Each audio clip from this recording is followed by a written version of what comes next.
বসন্ত পঞ্চমী দিনটি হিন্দু ধর্মের অত্যন্ত শুভ বলে মনে করা হয়, বিশেষ করে শিক্ষা জগতের সঙ্গে যারা যুক্ত রয়েছেন। কারণ এই দিনে জ্ঞান, বিদ্যা ও শিল্পের দেবী সরস্বতীর পুজো হয়।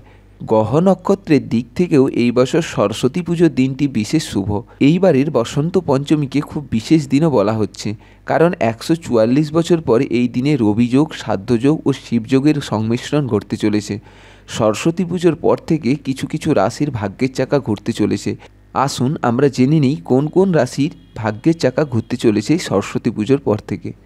মেষ রাশি। বসন্ত পঞ্চমী থেকে মেষ রাশির জাতক জাতিকাদের উন্নতির সম্ভাবনা রয়েছে। কর্মক্ষেত্রে সমৃদ্ধি, সুখ থাকবে। আর্থিক অবস্থাও ভালো থাকবে। মা সরস্বতীর আশীর্বাদে সকল ইচ্ছা পূরণ হবে। মেষ রাশির শিক্ষার্থীদের জন্য এই সময়টি খুব ভালো বলে মনে করা হচ্ছে। বৃশ্চিক রাশি। বৃশ্চিক রাশির জাতকরা বসন্ত পঞ্চমী থেকে আর্থিক সুবিধা পাবেন। প্রেমের সম্পর্কের মাধুর্য বাড়বে। সমস্ত বিবাদ থেকে সতর্ক থাকুন।